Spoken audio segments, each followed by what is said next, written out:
On a moonless night, the sea lay vast and unforgiving, its black waters reflecting the endless darkness above.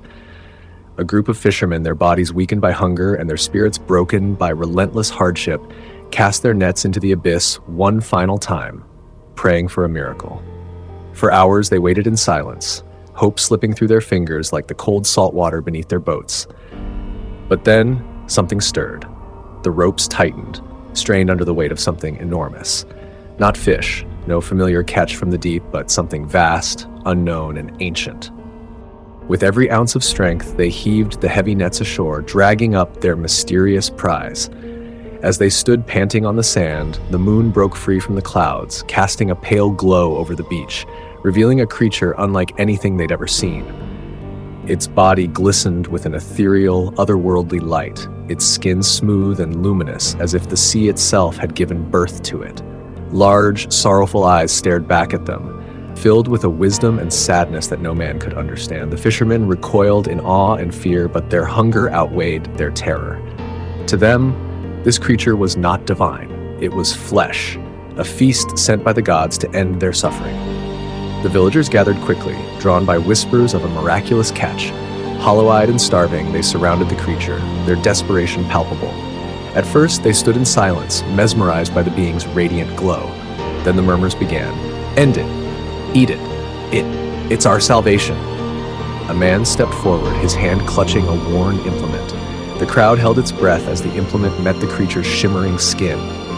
But instead of a dark, red substance, a thick, golden liquid poured from the wound, glowing with a warmth and brilliance like liquid sunlight. The villagers gasped, stepping back in shock. A crippled man, frail and hunched, dipped his fingers into the golden pool. As the radiant substance touched his skin, his twisted limbs straightened, his frailty dissolved, and his body surged with vitality. The sickness that had gripped him for years vanished in an instant. The crowd erupted in awe. This was no ordinary creature. It was a miracle, a gift from the gods. Joy turned into praise. They built altars, knelt in prayer, and offered thanks to the heavens for this divine blessing that had descended upon them. But as the days passed, the villagers' awe was slowly replaced by greed. Whispers filled the night air, growing darker with each passing hour. If it can heal one, how much more can it give? If it restored him, what else can it do for me? And so, under the cover of darkness, one by one, the villagers returned to the creature, slicing deeper into its flesh, stealing more of the golden liquid.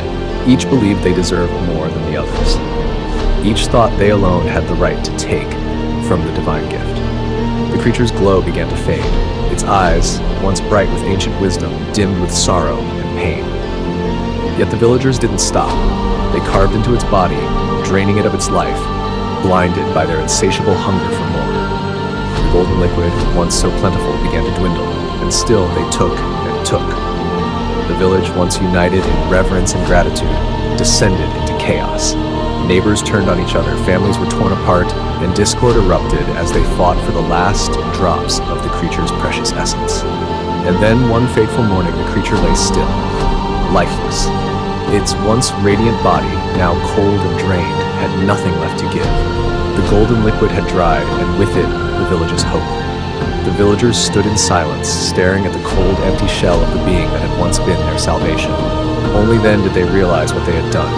Their own greed had destroyed it. The miracle, the divine blessing, was gone forever. Not taken by the gods, not stolen by fate, but obliterated by their own hands. The sea, once calm, now churned angrily as if mourning the loss of the creature. The waves crashed against the shore, and a bitter wind howled through the desolate village. The villagers, who had once been united by hunger, now stood divided and broken, consumed by their own insatiable desires.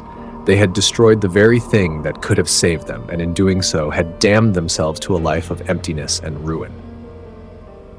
In the end, it wasn't the creature that brought about their downfall. It was their own greed, festering in their hearts, devouring everything in its path until there was nothing left but silence, the echo of their loss carried away on the unforgiving wind.